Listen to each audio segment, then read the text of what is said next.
crazy across. I thought the same word. Like you said, empathy. I was like empathy. Like, Empathy. Telepathy. The same word. Like, I don't want to blow over a point you just made about rekindling.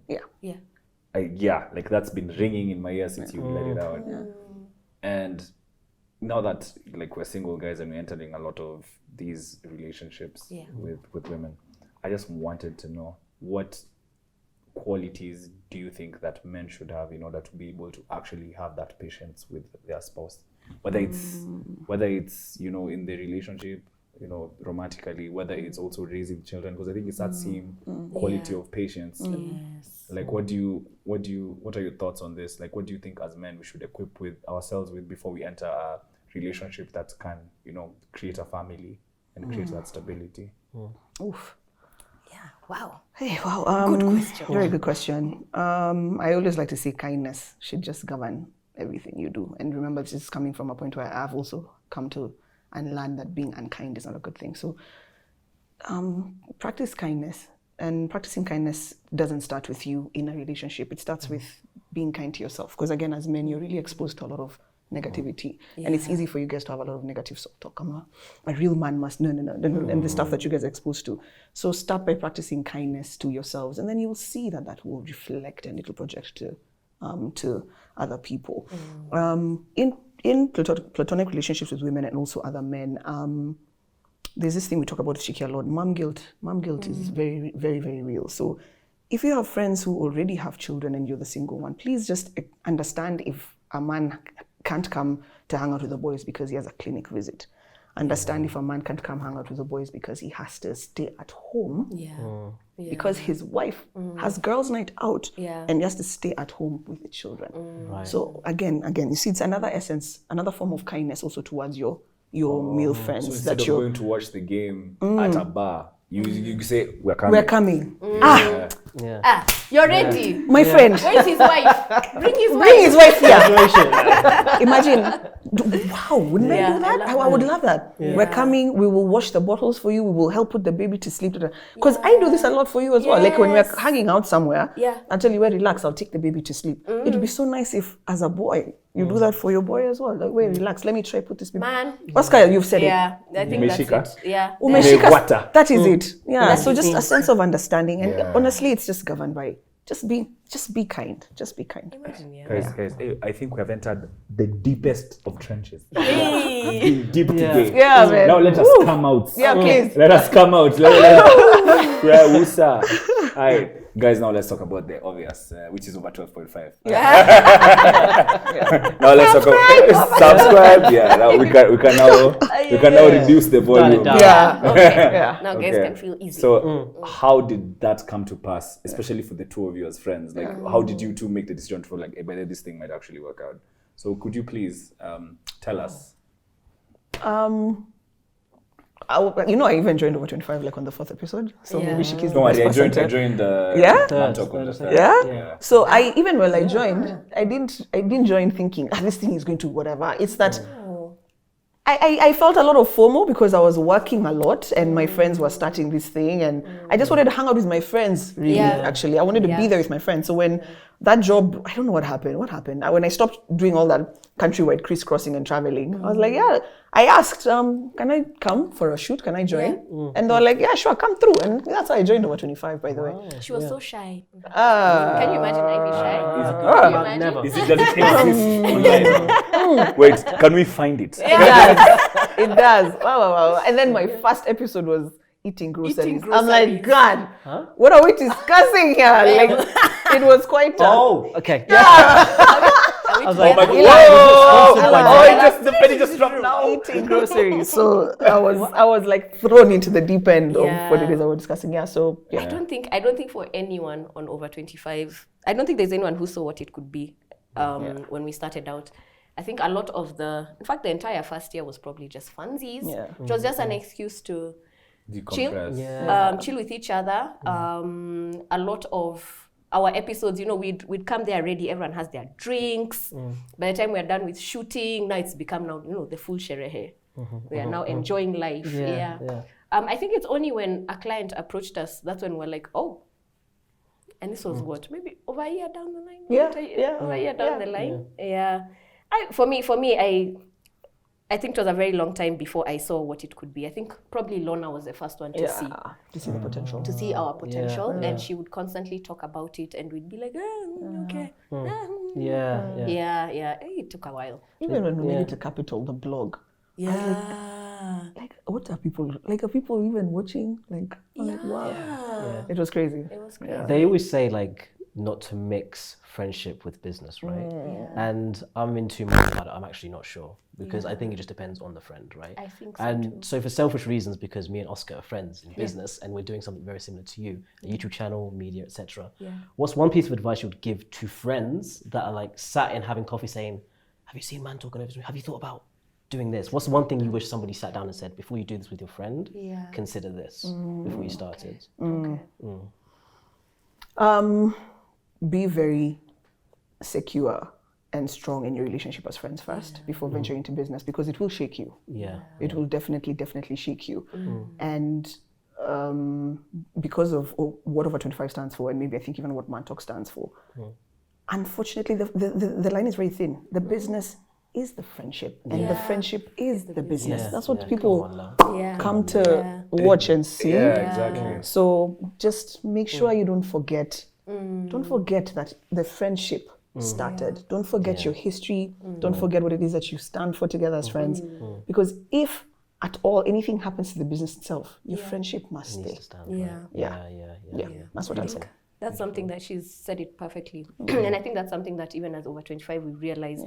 The fact that it was built on friendship, I think we've always been clear that the friendship comes first. I mean, if we got to a place where things cannot be resolved in the business, the friendship still needs to stay. I don't know if there's much else to add on to that. Perhaps it's not a must. Just because you're friends and you vibe and you have good conversations off camera, it does not mean that you have to bring it here. Because now we circle back to what Ivy has said. If you're not secure enough in your friendship, you see now you mess that up. And sometimes, even if you're friends and you love hanging out, there are times you really have to rally before you get in front of a camera and smile.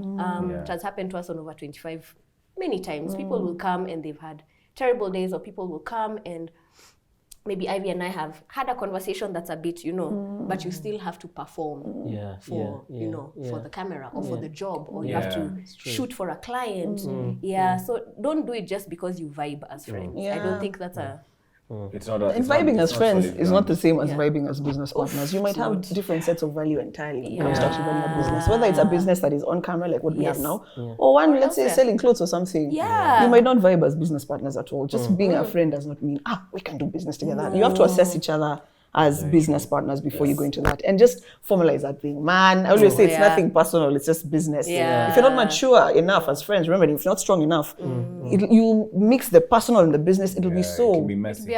Messy. It'll be very messy. For me and Eli, I think and we had this conversation, I always tell guys, the difference between a business and the friendship is the quality of the decisions that you're going to make, right? Like the fact that me and Eli have consistently counter-checked and been soundboards off of our decision means that it's a high-quality decision done consistently over one, because it's now 1 year now. Done over 1 year. So each decision we've made has been a high-quality decision, simply because before we make the decision, we run it through each other's checks. So there are things I'll see. Let's say, for example, like even the fantastic team that we've built. These things he'll say, by the way, I think this way about them. That's I think this way about them. Okay. Is there a way there's a middle ground? Okay, there's no middle ground, then which is the highest, which one compounds best over time? You see, and then you see that there are certain, like what you said, formalizing the business, registering certain things. Like those are things that if you are able to do as friends, then you have a business because you'll have values. They'll be like, yo, me says it to my email kesho. Things like that. So that's, for me, that's how I'd tell a friend, like quality of the decisions. I like that. And there's a thing I think the Mantalk community are familiar with that my mother once told me, and I related to everyone else, like friendship management system, right? She always calls it FMS. So me and Oscar might meet and we love sports. We go to the bar, we have a great time all the time, right? And the conversations you're talking about, they're lit and you say, we should do this. But Oscar was supposed to be the friend that you go to the bar with and watch football and enjoy with, right? Then there's the other friend you're supposed to have the deep meaningful chats with. But when you start crossing and saying, we can take this relationship on camera, then add business, because no, there's another friend that maybe was your business partner that you should have done things with. I think that's something people should consider as well. Which friend is for which purpose. You've taught us something as well. We're seeing quality decisions. Very quality. Quality decisions consistently. Make for great decisions. For sure. Exactly. So introducing over 25 to your friendship. I mean, it's over 25. Introducing, because now in my mind it's over 25. Introducing over 25 to your friendship. How was that experience like? Like meeting Jules, like Jules realizing like this, Ivy's my homie. Lonzy realizing that like Shikie's, you have Shikie's back constantly. So how has that like impacted your creation of content as over 25? Has it grown it because you've introduced them to that relationship? Or do you think that it's like a crack sometimes? Wait, our relationship. You see, both of you have a personal relationship, right? So you have to introduce them to their, terms of engagement for this side is that Shikie will smile, but Ivy will stab. If you're not careful. Okay. I think it's a good thing that we're already friends with them as well. And the friendship kind of grew in uni. And I feel like in uni, a lot of the stuff was very light. We were fun girls. We had a lot of fun together. This is the mother talking about her past. Still a fun mom. But I think because the inception of our friendship was very light. And I think the serious things that were going on at that time is so-and-so's boyfriend and so-and-so's boyfriend type of thing. There wasn't that much. So built on that, then we went adding on. I think everyone within our, in our dynamic as over 25 has gotten to learn each other individually, and we're still learning. I was just telling Eli before we started shooting that there's so many times on set we're like, oh, I didn't know that about you. We're still learning each other. Yes. All the time. All the time. Someone will give a point and we're like, God, I didn't know that. I'm just learning this about you. So I don't think we've had to really give terms of engagement. We just flow. And a lot of over 25 has been that, just going with the flow. And again, it still helps because as the way Shikie is saying that we're still learning a lot of stuff about each other. So it still helps that if I can say something that might offend someone, Shikie's still there to say, guys, relax. Ivy, she's just Ivy. That's just Ivy. So I think that's the other thing I would add on to that. But other than that, we flow pretty well. Yes. I have a final question for Ivy. There's something I said, there's no way we do this interview and I don't ask you about this, right? Money Mondays. Money Mondays. It started, you said, from a place of you wanted to be inspired by Kenyans doing something incredible with their lives and finances. And naturally, through the kind of stories you've been doing for a long period of time, you've heard some incredible people come back to you with responses like, I make this much, and how they did it. So I want to know, out of all of those things you've heard, what's like the one thing that stands out, and what's the one that you've learned from the segment? I don't know if I have a one. I don't know if I have a one. Girlfriend allowance, pay your whip. No, I'm joking. But that surprised me. I was shocked. I was so shocked. I'm like, wait. What do you mean? Wait, I didn't You know were there that Oscar. I didn't know. I was there that week. There was I remember know. we were talking on phone that day, and you told me, I'm so glad that you've twisted this conversation and taken it in this direction. I think I was having a conversation about money and relationships. Then a lady comments and says, me, I'm paid like 100,000 Kenya shillings per month. Salo. But like a monthly salary, like we call it girlfriend allowance. Then the conversation just took off. So people are actually paying their girlfriends to be released? Yes. Is that contract? Not to be in relationship. It's a token of appreciation. But then why is the word allowance? I allow you. Allowance. No. I don't know what to call it, but that shocked me. Is it tax deductible? No. Many questions. Many questions. Wait. Expenses. I have to. Hey, maybe that's why. Maybe that's efficient. Entertainment. Put her in as an employee. Then you furnish it. Then it's a tax deductible. It's possible. Oh my days, Oscar. that works. I don't know what to say about that because I don't like thinking of relationships as such transactional engagements. I don't know. Okay. Shikie and I are very big on that. Because Shikie's always saying, I can go to a man to tell him to give me money for my hair. And then you always ask, you're making your hair again. Me, I cannot. You're making I it cannot again. be. But you made your hair 3 weeks ago. I was Can you imagine that conversation? I'll just work. Yeah. That's just for my money. But no, that was just a shocking one. But I think... that's funny. That's funny. Last week you were here. Imagine. I want shoes. to come a balloon. Imagine. I know where you got that song from. Yeah. Okay. But Money Monday, what Money Monday has completely done is completely shifted my money mindset. Like, wow. Yeah. Like, I think so much bigger now. When someone comments and says, I lost 4 million the other day, but it's okay, we keep moving. And I'm like, crap, man. That would break me. Or when someone sends me their investment portfolio and you see they have $20,000 in crypto, they have 80 million shillings sitting in a SACCO, a money market fund.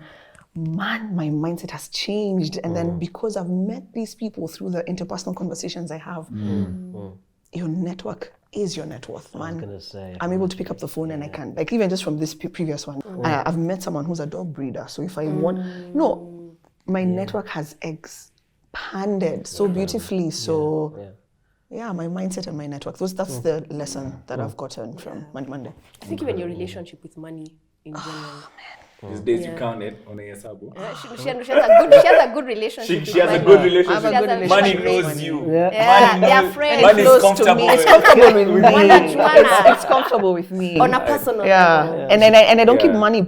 I don't keep money conversations private anymore. I'm always very keen to tell Shikie, no, you can do better. Yeah. I got paid this for that job, and I'm telling you, the money is here. She makes me very uncomfortable. It's sometimes here. I don't speak about money like that. Like, how much are you? I'm like, hey. Yeah, that's my business. Listen. Like, one of the benefits of actually like our relationship with Eli, even for me, and I always tell him, is money management. Because you see, the kind of the Kenyan mindset around finance is not transparency. Like there's no transparency around it. It's like what I make is my business, what you make is your business. Yes. But like because me and Eli, like Eli's background is in the UK, they're much more open about money there, even as friends. So like I learn a lot. Like I remember first time I decided to get a credit card, it was this guy was like, "Hey, by the way, bro, I'm noticing. I'm not saying much."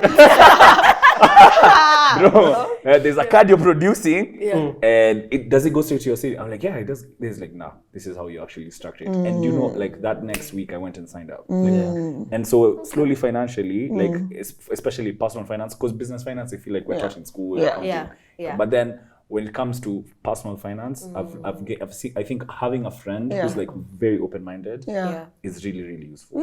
So Eli introduced you to good debt. Let me tell you. Acha nikuambie, let me fool you. Revolution. I'm telling These you. days I don't get nervous. Oh, I'll tell you. Why? I don't get nervous. I don't get nervous. Good. So, Shikie, I have a question for you, and it's and this is also tying into something I'm also struggling with. Okay. Which is content creation personally, like from a personal place. Like I come from a background where I'm quite conservative. With, how I deal with content. So I just wanted to know what the journey has been like for you and what you're looking to contribute. You know, because everyone's contributing something different. So and Mr. Tiramisu is a good name, by the way. Bang on. Thanks. So like what do you see for Mr. Tiramisu? What's your vision for that? Okay. A lot of my content creation, again, is a conversation we're having today. Tell us. You are just I want to hear this.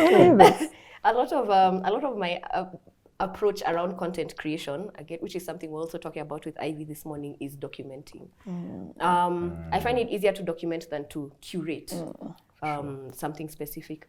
So for me, I like to share my experiences around very many different facets, the different facets of my life. So work, relationship, motherhood, friendship. I feel like documenting what it is you are comfortable with documenting is a lot easier than sitting down and, at least for me, sitting down and trying to think of an idea. I want to create content for this. So for me, content creation isn't the end game. I hope for it to be a stepping stone to something else. But what I like about being in this space is, you see now here we are sitting with you guys. We're sitting with you guys, which means now I've been exposed to other people that are doing different things. And for me, I'm not one of those people who, in my mind, I can tell you, in 5 years, I plan to be this. Maybe talk to Ivy about that. This. Mine is I am still really discovering. Yeah. So for you, I would say just document what you're at a time, what you're comfortable with. So if you are a shoe lover, be showing that, you know. I love my sneakers. Are you? I love my sneakers. Well, there you go. Show us your collection. I'm sure you follow shoe pages or shoe brands. Post them on your stories and be like, Nike have this new blah blah blah blah blah. You know, that kind of thing. And then because you're comfortable with it, you know, it won't be too hard for you to do it. And then now people will start engaging with you on those specific things. So you'll have those people who you talk about shoes with. Then it just gets easier. You've explained an economic concept that we use at Mantalk. Oh. It's called law of concentric circles. Okay. So basically you build a circle around shoes. Yes. Then if you're comfortable, you get that engagement. Yes. Then you build another circle around business. Then if you're comfortable. Yeah. See, Shikie, she's an award-winning I like it. award-winning. She is. Award-winning. Girl has an award. Beautiful. That's fantastic. That's very advice. nice. That's very nice. Last question. Yes, the last question we always ask every single guest on Mantalk is we want to leave them with some sort of value, because if you sit on the chair, it's because we admire what you do and you've got to a certain place that you can now impart knowledge to other people. Right? And on that journey, I'm sure there's things you've consumed, listened to, or watched, right? So I want to know, what's one thing that you think people should either go listen to, watch, or just consume that's really helped you guys? Yeah. Go watch Over 25. But over and above that, there's this book that I just finished. It's called Should I by a mover that I met. Movers is what I call my followers, for those who are not familiar. She's called Florence Bett. It gives one of the most beautiful outlooks of the Kenyan personal finance space that I have ever seen to date, because of her financial background and then her creative writing prowess. That book is beautiful. It's a beautiful read. So if you're on the journey towards understanding personal finances and just what to do from a local space, please go find the book Should I by Florence Bett. Yeah. Amazing. Shikie. Very nice. The one I'll suggest is actually something that also Ivy is one who had suggested to me. I don't read that much. I prefer to listen to podcasts and things. So when I do read a book, I do an audiobook. So I had downloaded a book. I hadn't really given it attention until Ivy spoke about it, and I found it in my Audible. It's a book Ivy has also spoken about quite a bit. It's called Lean In. That one I would recommend it for women, especially ladies. Women who are, if you're struggling a little bit in, just coming out into your own or confidence, or you're just trying to put yourself out there. I haven't even finished it yet, but it's the most recent thing that I can think about that I feel I've related to the most and is adding value. Like now I'm able to look at situations and be like, we don't have to look at it this way. We can look at it this way. So I think I would say that one. Ladies, the worst advice is advice. So please allow me to give advice on a book. Yeah. So have you allowed me to do that? Yes. Fantastic. Yeah. There's an Audible called Will by Will Smith. Will. Since reading, even for me, it wasn't exactly the best. Yeah. It's ridiculous. I suggest fantastic. Okay. I want to introduce you to an economics professor by the name of Scott Galloway. Business professor from the NYU University of Stan. He has a book called Post Corona. You will love that book. Ooh. Okay. Yeah. Okay. So both of you. I love it. Thank you. Enjoy. Thank you. Like I said, the worst advice is advice. I love it. It's Eli. Take it. Tell you. Okay, fine. Yeah, I'd please. also suggest Will, because I think I was the one who was like, dude, listen to Will. And Atomic Habits as well. Oh, yes. Atomic Habits. I've had that. Very many people have Trust talked me. about How have I never finished? Yeah, because it's perfect, especially for goal setting and stuff like Yeah, that. I talked to my brother yesterday and he was like, this has actually transformed my life. Yeah. He's older than me. And I was like, okay, I'm halfway through. I can't wait for me to get to the end as well. So definitely recommend that. Good. But we could talk to you for hours. But Clearly. there is time frame. Yeah. Thank you for making the time. Thank you for what you're having doing in the content creation space. The Money Monday, showing an amazing family to everybody and making content as well. And hopefully we can do this again. Definitely. Shout out to Over 25. Shout out to 25. Even you 12.5. guys, Over 12.5. But we must say also you guys, you're also doing an amazing job. And I hope you can continue to do it. We intend to till we're old and grey. Positive male role models. Yeah. Thank you so much. The earth needs that, so good job. Thank you. Good job. Yeah, don't worry, we will watch football at the toddler's house. Exactly. Yeah, learn how to change a diaper. Yeah. Amazing. Thank you guys for watching as well. Hope you enjoyed it. Remember to share and also follow Over 25. The link will be down below, and their personal pages too. Be there on Monday for Money Mondays as well. So and like and share Miss Tiramisu. every time. All the time. Every time. See you later, guys. I will. Cheers. Bye.